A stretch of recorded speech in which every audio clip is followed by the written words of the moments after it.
오늘 말씀의 제목은 주님께서 가르쳐 주신 기도, 주님께서 가르쳐 주신 기도라는 제목으로 말씀을 전하겠습니다. 마태복음 6장을 보면은 주님께서 구제와 그 기도, 그리고 금식에 대해서 말씀을 해주고 계십니다. 우리 성도님들은 구제, 기도, 금식 이 세 가지 중에 어느 것이 제일 어렵다고 생각하십니까? 일단 구제는 나의 재물을 내어 놓아야 합니다. 내가 가지고 있는 제 재산을 다른 사람들을 위해서 내어 놓는 그런 희생이 필요합니다. 그 다음에 금식은 뭡니까? 이 밥을 먹고 싶어하는 육체의 이 소욕, 육체의 소욕을 거스리고 그것을 견디면서 주님 앞에 식사를 하지 않으면서 주님 앞에 나아가는 그런 절박한 모습이 필요합니다. 그 다음 기도는 제일 쉬워 보이지만 기도는 노동입니다. 기도는 지금 앞에서 언급했던 구제와 그리고 금식과 준하는 그런 어려움이 있습니다. 그런데 중요한 것은 이런 기도를 우리가 감수하고 주님 앞에서 기도 생활을 온전히 할 수 있다면 우리는 정말 놀라운 삶을 살아갈 수가 있고 또 정말 그 기도의 맛을 우리가 보게 된다면 우리는 계속해서 기도하기를 쉬지 않고 주님 앞에 기도하게 될 것입니다. 우리가 오늘 이 시간에는 주님께서 우리에게 가르쳐 주신 기도가 어떤 기도인지를 살피면서 기도의 방법, 그리고 기도할 때 우리가 가져야 될 자세들을 살피는 가운데서 우리가 이런 것들을 우리 자녀들에게도 잘 정리해서 또 우리의 알고 있는 지식을 덧붙여서 기도의 방법들을 잘 전해줬으면 좋겠다는 생각을 가지게 됩니다. 우리는 이런 질문을 해보게 됩니다. 왜 나의 신앙생활은 성장이 없는가? 그리고 왜 나의 삶 속에는 이 죄를 도대체 이길 수가 없는 것인가? 그리고 왜 나는 그리스도의 그리스도대로 추구하는 영혼들을 이렇게 불러오고 전도하는데 왜 열매가 없는가? 그리고 왜 나는 나의 구주 예수 그리스도의 형상을 닮아가는데 이렇게 더딘가? 이런 질문들을 해보게 됐을 때 성경적인 답은 무엇이겠습니까? 우리 초부에 보시면 야고보서 4장 2절에 보면 너희가 얻지 못함은 구하지 아니함이요 라고 말씀하고 있습니다. 이러한 질문에 대한 성경적인 답은 뭐냐면 기도 태만입니다. 기도 태만. 갈로에 태만이라고 적으면 좋겠습니다. 기도를 소홀히 하기 때문에 이렇다는 것입니다. 내가 그리스도를 닮아가는데 더디고 또 영적인 성장이 더디고 나를 통해 열매가 없고 죄를 이기지 못하는 것은 기도하지 않기 때문에 그렇습니다. 기도하지 않기 때문에. 그래서 우리의 삶 속에 이 기도 생활을 정착하고 또 기도 생활을 바르게 하는 것은 매우 중요하다고 할 수가 있습니다. 성경에 많은 부분들을 살펴보면 많은 영적인 것들이 반드시입니다. 반드시 기도를 통해 주어집니다. 우리가 하늘에 있는 모든 신령한 복을 우리의 삶 속에 끌어들이고 누리기를 원하신다면 우리는 해야 할 일이 있습니다. 그것은 기도입니다. 영적인 것들을 우리가 얻고 싶다. 하늘의 모든 능력들을 경험하고 싶다. 그러면 반드시 기도를 해야 합니다. 성경을 그러한 차원에서 살펴보시면 모든 사람들이 하나님께 기도를 통해서 그런 것을 누리고 있습니다. 왜 하나님은 기도를 통해서 우리에게 그런 것을 누리게 하시냐 하면 기도를 통해야지만 모든 영광이 주님께로 돌아가기 때문에 그렇습니다. 내 힘이 아니라 주님께서 하셨다고 고백하기 위해서 우린 기도해야 되고 그런 기도를 통해서 주님은 영광을 받으시길 원합니다. 그래서 일을 끝나고 난 다음에 주님이 하셨습니다. 영광을 돌려드립니다. 아니 네가 했다. 주님이 하셨습니다. 이것이 바로 우리에게 드려지는 예배입니다. 주님이 이렇게 하셔서 이렇게 풍성한 삶을 살아갑니다. 감사합니다. 아니다. 이 복을 임하게 하는 너의 기도가 있었기 때문이라고 주님은 우리를 위로하시고 격려하시는 것입니다. 모든 신령한 것들은 기도를 통해서 우리에게 주어집니다. 결론적으로 우리 주보 마지막에 보시면 우리는 이러한 것을 꼭 기억해야 합니다. 주보의 우측편에 보면 우리는 같은 시간과 같은 노력을 들여 일을 할 때 우리의 노력을 통해서 얻어지는 결과보다 기도를 통해서 더 많은 열매를 맺을 수 있습니다. 수많은 그리스도인과 사역자들이 충분한 기도의 준비 없이 사역을 하는 위험에 빠질 수 있습니다. 기도는 모든 사역의 처음과 끝입니다. 이 말씀에 우리 성도님들이 모두 동의하시기 바랍니다. 99가지 많은 일을 자기의 능력으로 하기보다 단 한 가지 일이라도 주님 앞에 기도하고 하는 것이 더 효과적이고 더 능력 있는 삶을 가져올 수 있습니다. 많은 일을 하기보다 한 가지 일이라도 주님 앞에 기도로 굴복되고 주님 앞에 기도하면서 해볼 때 나약한 결과보다 주님 앞에 풍성한 은혜의 결과들을 얻을 수 있습니다. 우리 성도님들이 이제 어떤 사역을 많이 하기보다 한 가지라도 주님 앞에 내 자신을 드리고 그 앞에 기도하면서 주님 앞에 그 사역을 맡기시기 바랍니다. 그러면 사역이 되고 주님의 은혜가 나를 아우르는 그런 역사를 경험할 수 있게 됩니다. 기도의 그런 능력과 결과들은 우리가 이야기하지 않아도 우리는 너무나 잘 알고 있습니다. 이 기도는 우리가 기도의 능력이라는 것에 좀 1번 보면 기도는 하나님의 말씀 묵상과 함께 인격적 성화를 가져다 줍니다. 그 사람이 성화되는 사람이다. 그 이유는 기도의 사람이기 때문에 그렇습니다. 기도 생활과 성경 말씀 묵상은 정기례 합니다.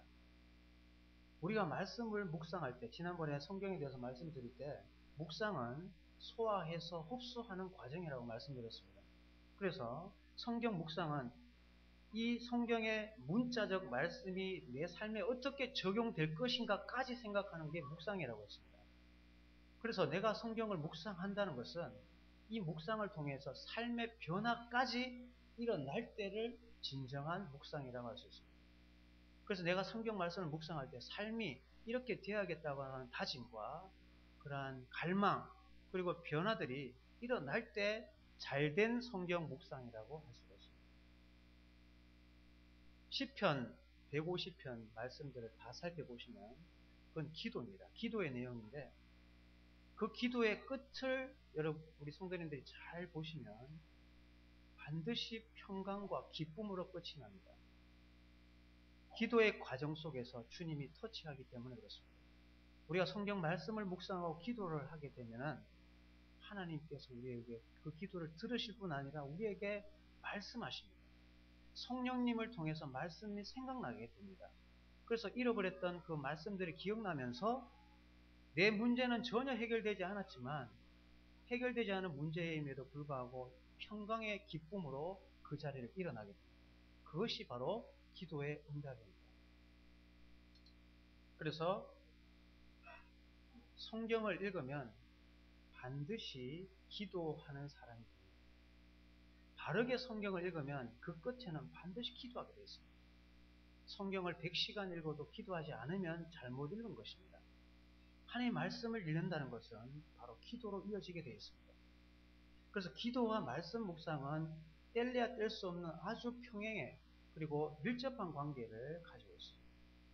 내가 말씀을 제대로 보면 제대로 된 기도 생활을 하게 됩니다. 그래서 기도는 하나님의 말씀 묵상과 함께 인격적 성화를 가져다 줍니다. 두 번째는 기도는 우리가 하는 일에 하나님의 능력을 임하게 할 수 있다는 것입니다. 우리의 삶 속에 정말 부족한 그런 연약하고 부족한 힘과 방법으로 주님이 일을 할 때가 얼마나 많습니까? 내 힘으로 하면은 지칩니다. 지치고 오래 못합니다. 그렇지만 기도하게 되면 새 힘을 얻게 되고 새 힘으로 뛸 수가 있습니다. 그래서 어떤 일을 줄기차게 하는 사람 그리고 그것을 지속적으로 하는 사람의 비결은 그 사람의 기도 생활에 있습니다. 기도를 계속하는 사람은 사역에 지칠 때쯤이면 새 힘을 주님이 주시기 때문에 그 일을 능히 감당할 수 있도록 하십니다. 그런데 처음에는 막 이렇게 혈기왕성하게 하다가 뒤에는 뭐 결과도 없고 그냥 흐지부지하게 되는 이유는 기도로 그것을 계속해서 주님 앞에 구하지 않기 때문에 맺는 결과들입니다. 그래서 하나님의 능력을 우리는 기도를 통해서 맛볼 수가 있습니다. 우리 자녀들이 구원받지 못했으면 기도하십시오. 주님의 능력으로 자녀들이 구원받을 수 있습니다. 우리의 교회학교 아이들이 변화되지 않는다면 기도하시기 바랍니다. 기도하면 아이들이 변화되게 되어 있습니다.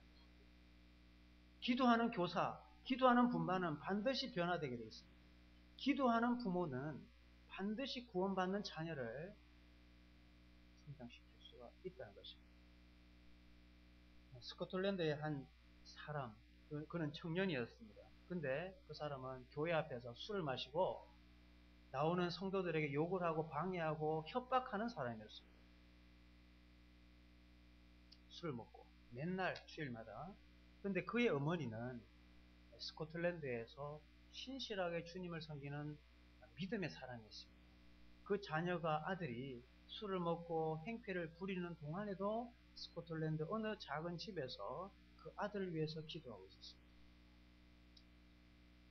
그런데 어느 날 그 교회에 목사님이 나오면서 그 술에 취한 청년에게 이렇게 이야기했습니다. 젊은이여,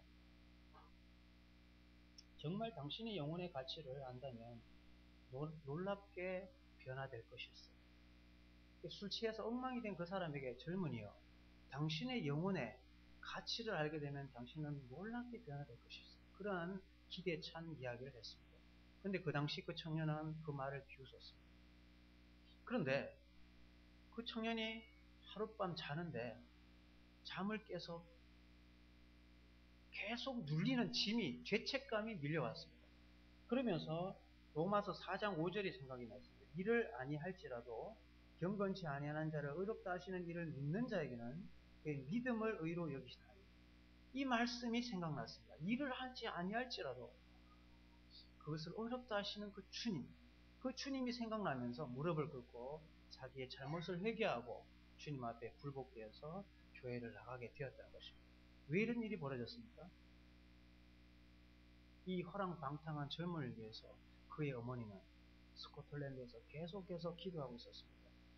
기도의 능력입니다.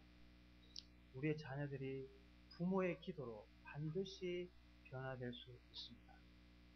그 스코틀랜드 청년이 무디 교회에 가서 훌륭한 봉사를 하고 나중에는 인도에 가서 30년 동안 의료 선교를 하게 되었습니다.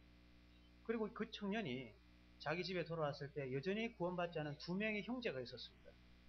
그 형제를 위해서 그 어머니와 이 변화된 스코틀랜드 청년이 스코틀랜드에서 기도하기 시작했습니다.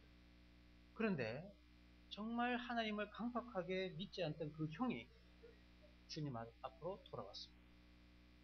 그리고 또 남아있는 한 명, 그 형제는 배를 타고 항해하는 형제였는데 바다 끝에서 항해를 할 때 그 어머니와 그 형제의 기도를 듣고 갑판 위에서 회개를 했습니다.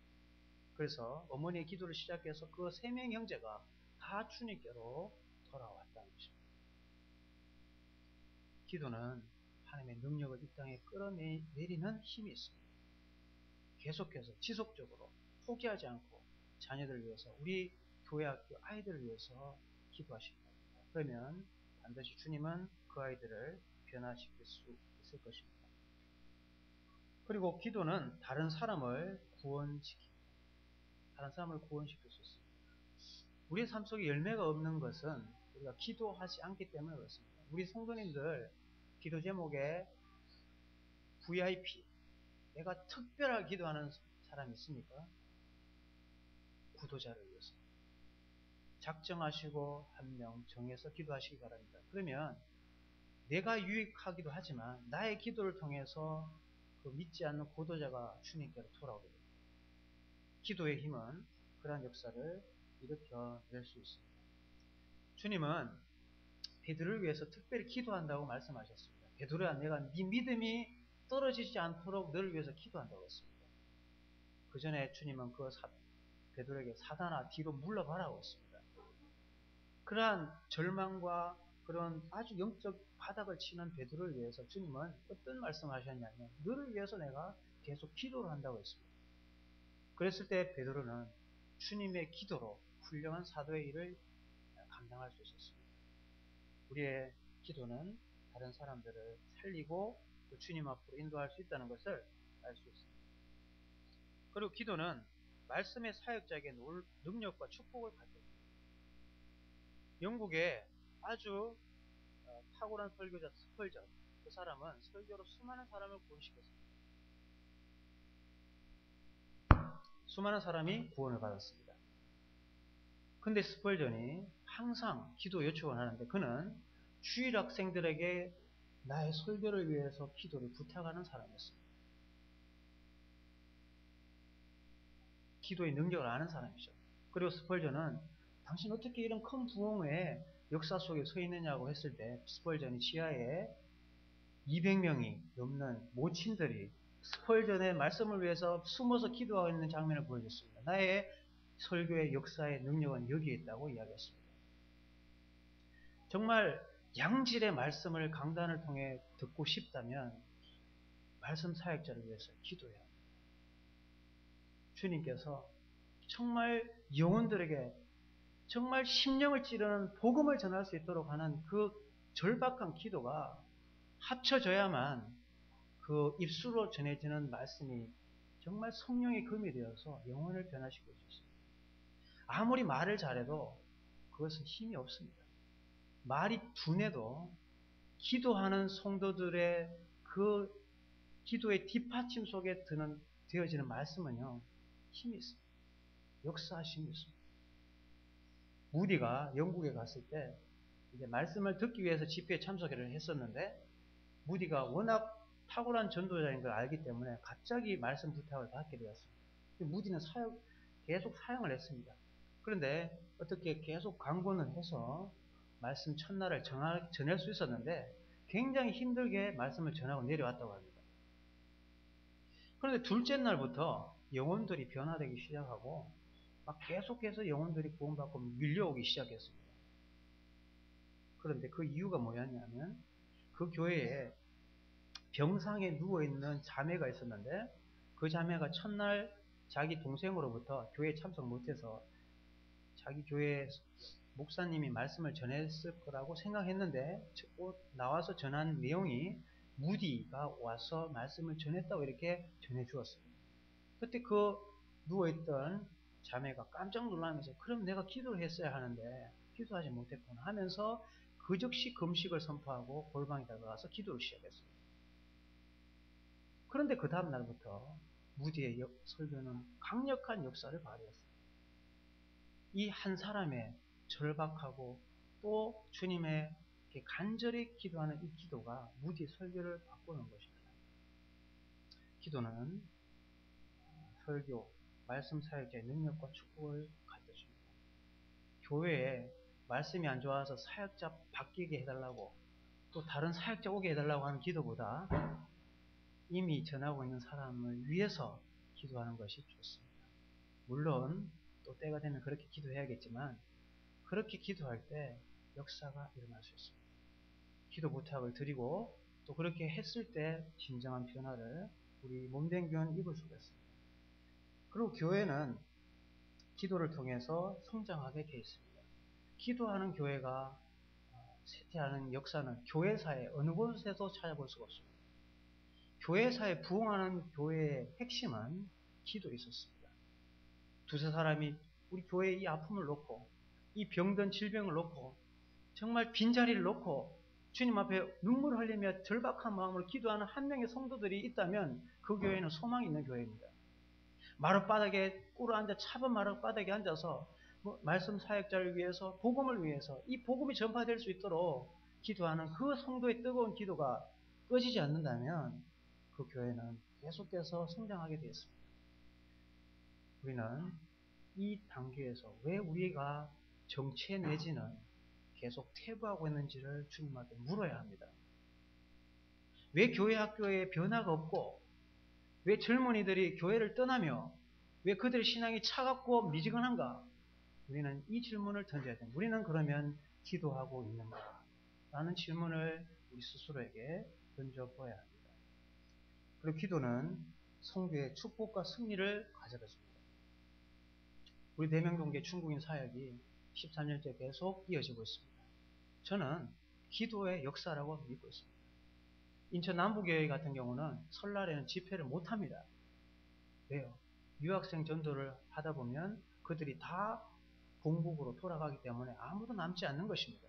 집회를 하고 싶어도 하지 못합니다. 그러나 우리에겐 36명이 되는 중국인들을 보내주셨습니다. 이것은 기도의 역사고 성도들의 후원과 기도하기 때문에 가능한 사역입니다. 성교에 문이 열렸다는 것은 그 교회가 기도하고 있다는 증거입니다. 사도행전의 역사는 기도의 역사였습니다. 우리는 사도행전 12장 5절에 베드로가 옥에 갇히고 묶여 있을 때 사도행전 12장 5절에 어떻게 응답이 됐는가에 대한 그러한 예를 찾아볼 수 있습니다. 사도행전 12장 5절에 보면 교회는 그를 위하여 간절히 하나님께 기도하더라. 이게 답니다. 그랬을 때 베드로는 놀랍게 풀려나게 되고 말씀이 더욱 흥황하여졌다고 성경은 기록하고 있습니다. 여기서 우리는 봐야 될 중요한 단어 4가지를 살펴볼 수 있습니다. 하나님께, 간절히, 교회는 그를 위하여. 이 4구절의 말씀을 묵상해 보시기 바랍니다. 우리의 기도의 대상은 하나님이시고요. 그리고 우리의 기도는 절박해야 합니다. 우리가 물에 빠졌다고 생각해 봅시다. 기도를 어떻게 할까? 방법과 내용과 이런 것들을 생각할 수 없습니다. 절박함으로 주님 앞에 매달리게 되어 있습니다. 그게 기도입니다.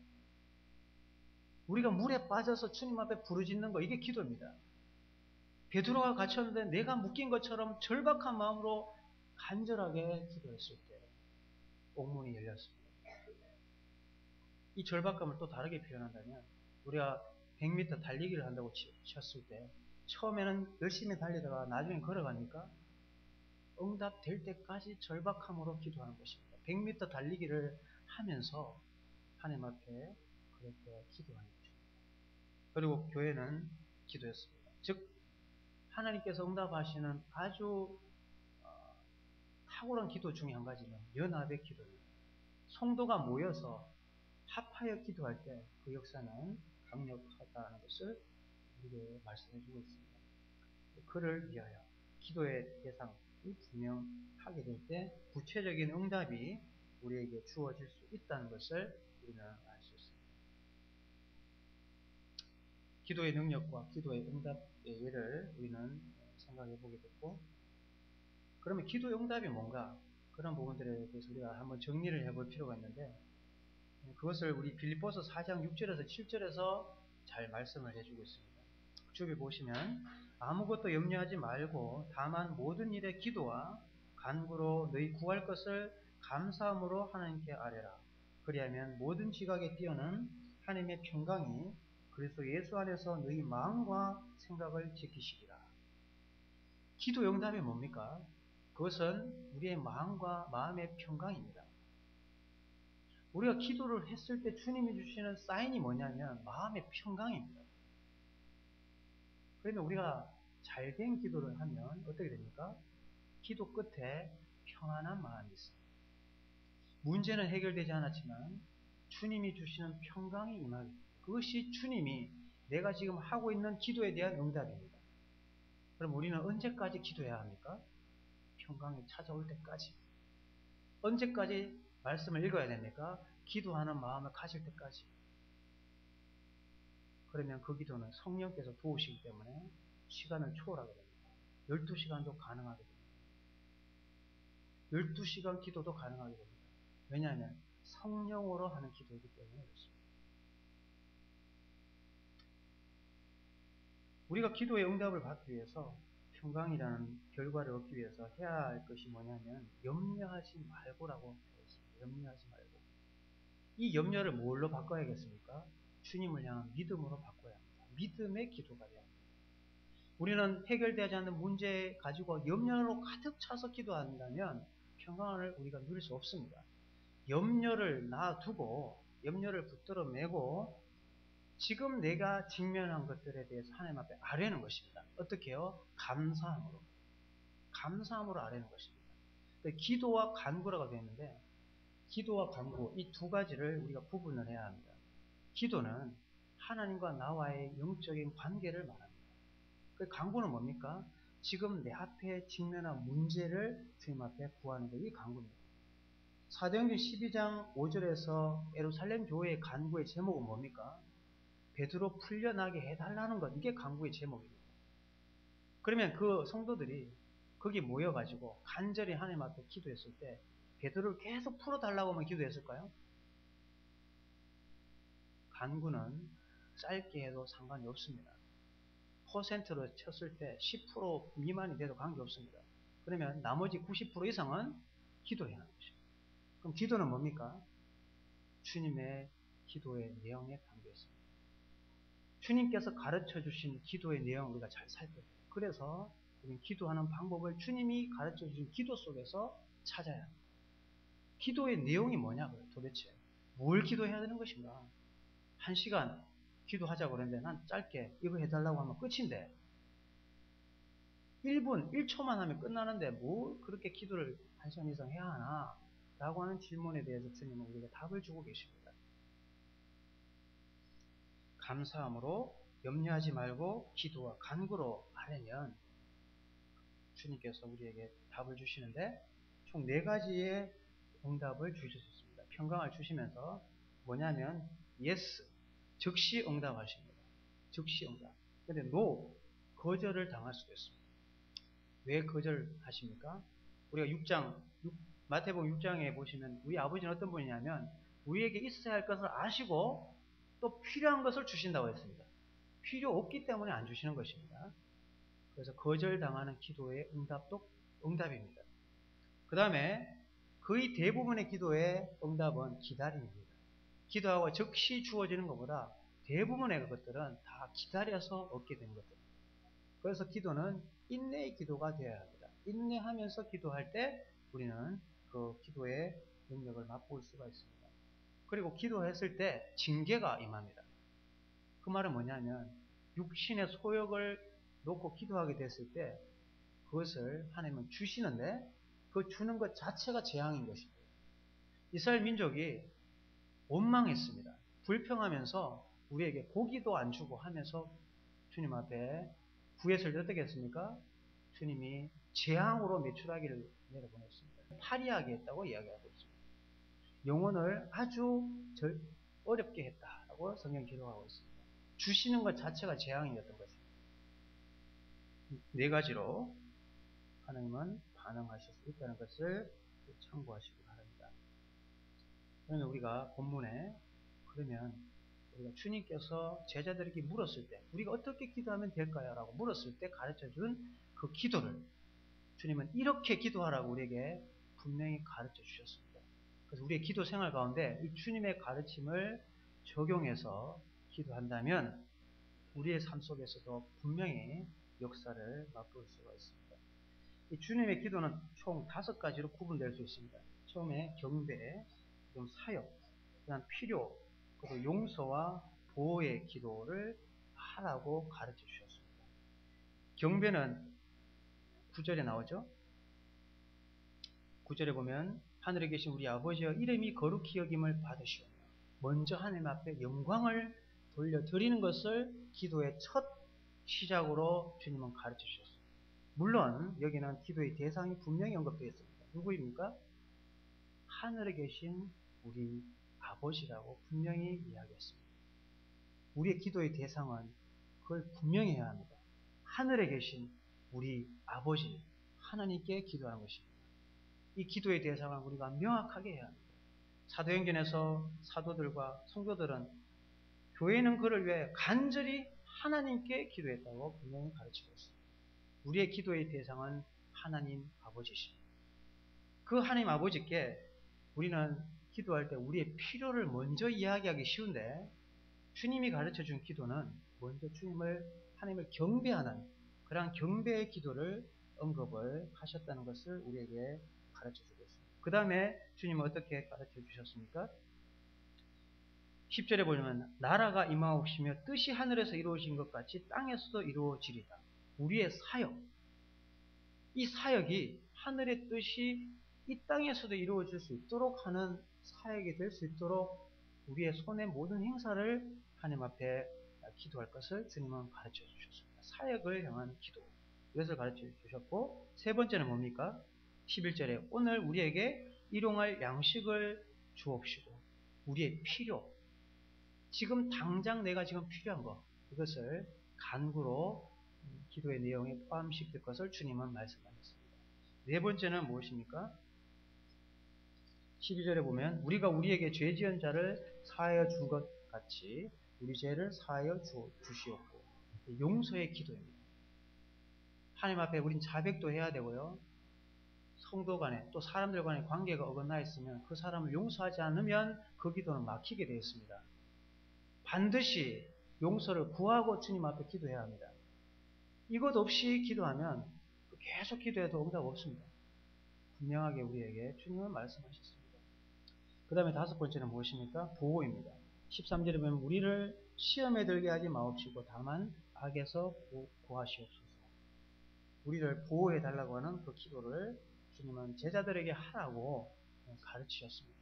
우리 성도님께서도 이 다섯 가지를 기억하시고 우리가 하고 있는 기도의 내용에 포함시킨다면 답은 아니지만, 물론 하나님은 우리 각자에게 성령님이 합당하게 기도할 수 있는 방법들을 일러주셨습니다. 그 방법대로 하시면 되는데, 그런 부분들에 대해서 궁금하거나 또 방법을 찾는다면 주님이 가르쳐 주신 이 기도의 내용을 가지고 기도한다면 아주 주님 앞에 효과적으로 기도할 수가 있다는 것을 말씀을 드립니다. 이것이 다 어려우면 한 가지 기도할 수 있는 것 한 가지 더 있다면 11세기에 예수님의 기도라는 그런 기도를 그 당시 사람들이 만들었는데 그 기도의 내용은 아주 짧습니다. 왜 만들게 됐냐면 이 성경의 복음서를 보면 바디메오가 나옵니다. 소경 바디메오. 그 다음에 10명의 문둥병자가 고침을 받고 한 명이 돌아와서 감사하는 내용이 나옵니다. 그 다음에 이 세리와 바리새인의 기도를 비교하면서 세리의 기도에 응답이 되었습니다. 그런데 바디메오와 10명의 문둥병자 중에 한 사람, 그리고 이 세리, 그 사람의 공통점이 있습니다. 그들은 기도를 했는데 어떤 기도를 했냐면 어떤 기도를 했습니까? 주여 우리를 불쌍히 여겨 주옵소서라고 기도했습니다. 그런데 중요한 것은 그 기도 응답이 다 됐다는 사실입니다. 그것이 다 응답이 됐습니다. 그래서 11세기에 만들어진 예수님의 기도라고 하는 그 기도의 내용은 주 예수 그리스도여 하나님의 아들이시여 저를 불쌍히 여겨 주소서. 이것이 기도가 될 수 있습니다. 주님은 우리가 구하기도 전에 있어야 할 걸 아신다고 했죠. 그래서 내가 간구할 제목도 다 아십니다. 그 모든 것들을 다 담아서 주님 불쌍하게 여겨주십시오라고 기도할 때 주님은 우리 모든 것들을 다 아시는 주님께서 우리의 그 간절한 그 기도를 응답하신다는 것입니다. 내가 정말 기도하는 방법도 잘 모른다고 하신다면 주님 나를 불쌍하게 여겨주십시오라는 기도를 주님 앞에 해보시기 바랍니다. 용서 안 되는 사람이 있으면 주님 그를 불쌍하게 여겨달라고 기도하십시오. 그러면 주님께서 사랑하는 마음을 주십니다. 불쌍하게, 서로 불쌍하게 여기는 마음을 가져달라고 주님 앞에 기도하시기 바랍니다. 그러면 주 예수 그리스도의 마음이 우리에게 싹 트게 되고 주님의 용서와 주님의 사랑으로 이 땅의 삶을 살아갈 수 있게 됩니다. 우리가 이 주님의 기도를 짧게 살피고 마치겠습니다. 경배의 기도. 우리는 먼저 주님을 찬양을 해야 합니다. 우리의 기도는 먼저 경배되는 기도해야 합니다. 그래서 우리가 많은 문제들 속에서 잊어버리기 쉬운 게 뭐냐면 하나님이 지금 어떤 분인가를 우리는 잊어버립니다. 내가 염려에 그냥 중독이 돼가지고 그 염려에 가득 차기 때문에 하나님 어떤 분인지를 잊어버립니다. 그러면 기도 시간은 어떤 시간이 되어야 하냐면 그 잊어버린 주님을 묵상하면서 계속 되뇌이고 감사하는 것입니다. 주님은 천지를 지으신 하나님이시고 전능하시고 전지전능하시고 무소부재하시며 어느 곳에서 우리의 기도를 들으시는 살아계신 하나님이지 않습니까? 라는 것들을 기억해내고 감사하기 시작할 때 염려는 떠나가게 되고 우리의 마음속에 그러한 주님으로 가득 차게 되면서 우리의 기도는 다시 한번 탄력을 받게 됩니다. 그래서 기도 시작할 때 반드시 우리가 주님 앞에 뭘 감사할 수 있을지 그런 부분들부터 생각해내서 일상 가운데 역사해 주신 주님을 감사하고 그리고 성경에 나와 있는 살아계신 하나님에 대해서 그렇게 알 수 있도록 기억할 수 있도록 해야 하는 것입니다. 그래서 기도와 성경 묵상이 병행이 되어야 되는 것입니다. 말씀을 펴서 주님이 어떤 분인지를 꼼꼼히 살피고 이 문제보다 더 크신 주님을 묵상하면서 그 문제는 온데간데 없이 주님이 경배를 받으실 대상으로만 그 자리에 서 있는 것입니다. 그럼 우리 기도는 달라집니다. 경배의 기도, 하늘에 계신 우리 아버지께 하나님 앞에 경배의 기도를 먼저 하나님 앞에 드리시기 바랍니다. 이것이 바로 기도의 대부분을 차지해야 합니다. 예배와 직결되는 기도가 되어야 됩니다. 주님이 이렇게 기도하지 말라고 했습니다. 그 기도의 유의점을 우리는 살폈습니다. 중언부언하지 말고 길게 기도하지 말고 골방에서 은밀하게 하나님 앞에 구하라고 했습니다. 그러한 기도를 할 때 그 내용이 첫 번째가 바로 하나님 앞에 예배와 더불어 시작하는 기도가 되어야 될 것을 강조하고 있습니다. 그래서 하나님 앞에 경배의 기도를 먼저 주님 앞에 드리시고 기도하시기 바랍니다. 그 다음에 사회의 기도는 하늘의 뜻이 땅에서도 이루어지도록 기도하는 것입니다. 이건 굉장히 중요합니다. 우리가 그 하나님에 대한 경배를 마친 후에 우리가 하고 있는 일들이 있지 않습니까? 그 일들이 어떻게 이루어지길 원하십니까? 하나님께서 하늘에서 원하시는 뜻이 지금 이 땅에 그대로 이루어질 수 있도록 기도해야 하는 것입니다. 그래서 내 사역을 주님 앞에 의탁하고 드리고 맡기고 하나님 앞에 그렇게 했을 때 주님은 그 사역의 능력과 힘을 덧붙여 주시는 것입니다.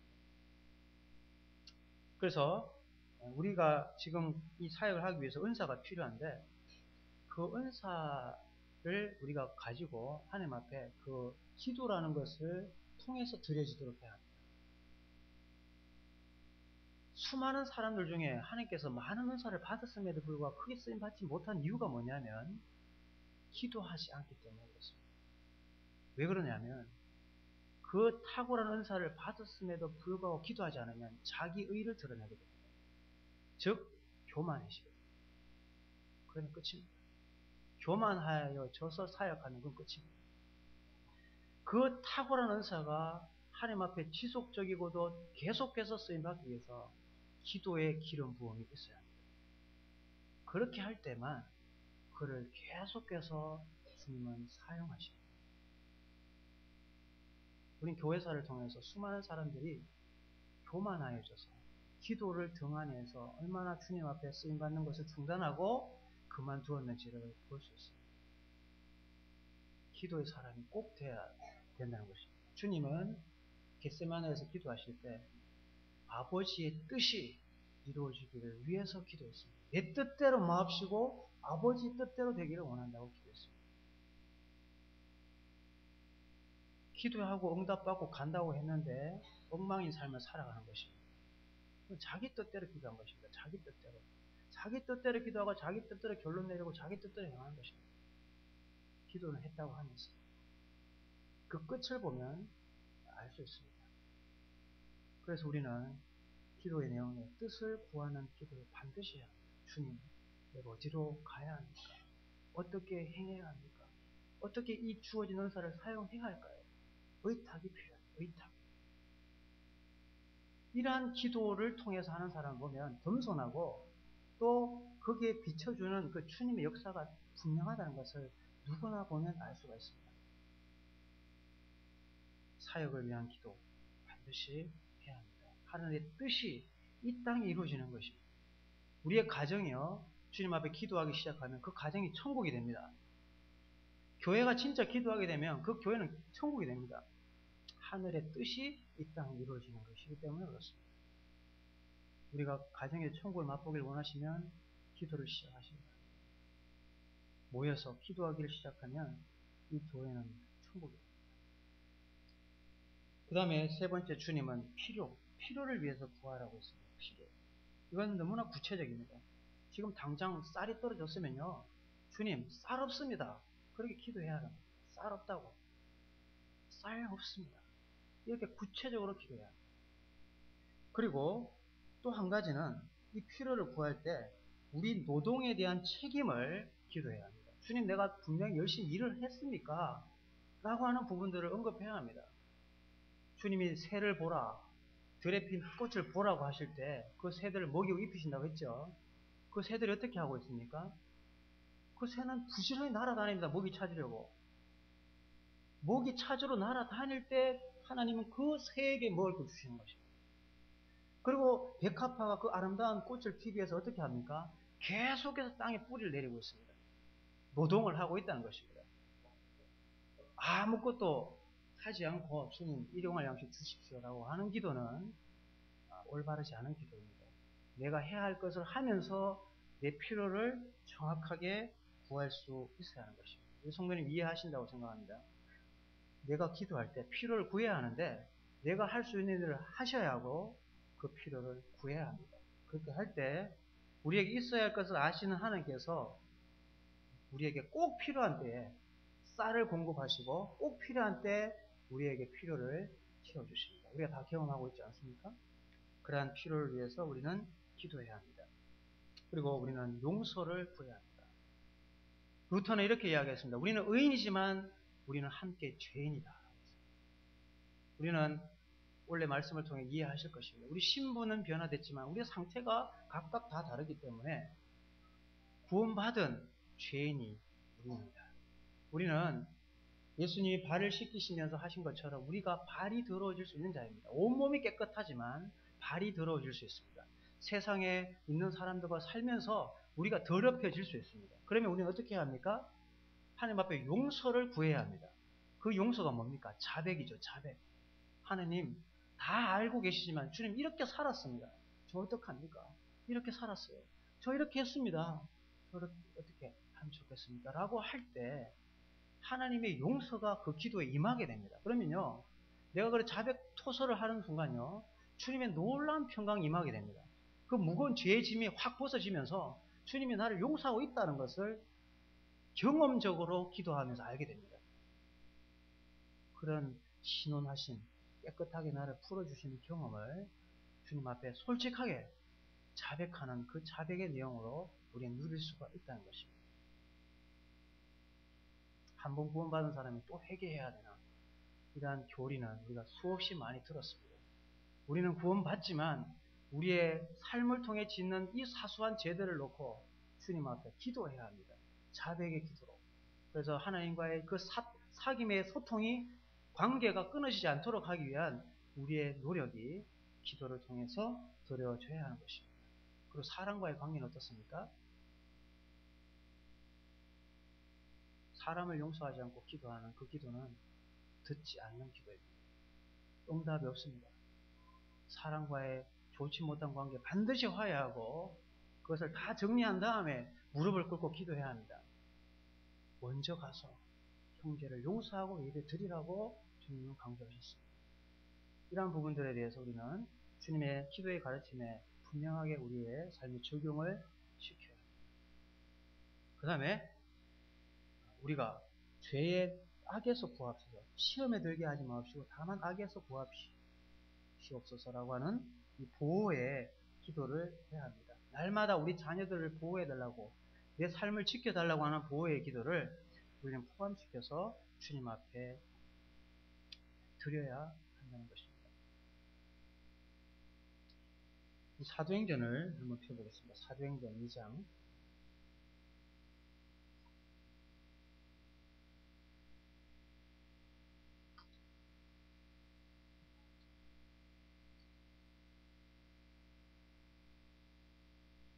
사도행전 2장 46절 사도행전 2장 46절 날마다 마음을 같이하여 성전에 모이기를 힘쓰고 집에서 떡을 떼며 기쁨과 순전한 마음으로 음식을 먹고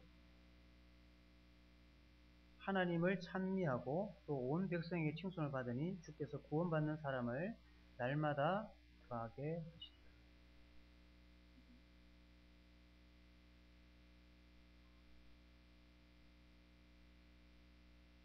이 초대교회의 모습을 보면 자주 모이고 또 떡을 뗐다는 말은 예배를 드렸다는 말입니다. 그리고 교제하고 그리고 하나님을 찬미하는 그런 것들이 넘쳤습니다. 이런 것들은 다 우리의 기도의 내용이 포함되는 것들입니다. 우리가 주님 앞에서 그 사도행전 초대교회의 모습을 우리 몸된 교회에 가져오고 싶다면 우리가 가장 먼저 풀어야 될 숙제는 기도의 회복입니다. 기도의 회복. 앞서 초대에도 말씀드렸지만 신앙의 성숙함과 변화, 죄를 이기지 못하는 것, 모든 근본 원인은 기도의 태만에 있습니다. 기도하지 않는 것입니다. 기도는 노동입니다. 노동. 금식하는 것만큼 힘들고 또 내 재물을 구제하는 것만큼 힘든 일입니다. 그걸 각오하고 하나님 앞에 기도해야 합니다. 막 열심히 뛰는 것이 사역이 아니라 기도하는 것도 사역입니다. 사역. 그 기도를 우리가 다시 회복하게 될 때 정말 놀라운 역사가 우리 대명동 교회를 통해서 동일하게 저는 일어날 것이라고 확신합니다. 그래서 될 수 있으면 모든 모임 속에 기도회를 집어넣으시기 바랍니다. 회의는 짧아도 됩니다. 기도 시간을 늘리시기 바랍니다. 기도하고 주님 앞에 엎드리면요, 성령께서 충만하게 임하게 되고 그 가운데 놀라운 역사의 현장을 우리는 맛보게 됩니다. 그리고 기도하는 동안에 모든 프로그램의 지혜를 그 기도 시간에 다 받아버립니다. 다 받아버리게 되어 있습니다. 어떻게 행할지를 다 일러주십니다. 기도하는 동안에. 그것이 사역입니다. 주님께서 위로부터 주시는 방법과 지혜로 뛰는 것, 이게 놀라운 역사로 이어지게 하는 것입니다. 우리는 수많은 시간 내 힘으로 내 방법대로 사역을 했다는 것입니다. 그런 것들을 멈추고 하나님 앞에서 진정한 기도를 회복해야 한다는 것입니다. 그 위에 42절을 보면 그들이 사도의 가르침을 받아 서로 교제하고 떡을 떼며 오로지 기도하기를 힘씁니다. 이것이 답입니다. 답. 이 기도가 우리 대명동교회 올 한 해 반드시 회복해서 우리의 모든 손의 행사 가운데 주님이 견고하게 역사하시기를 함께 기도했으면 좋겠습니다. 잠깐 기도하겠습니다.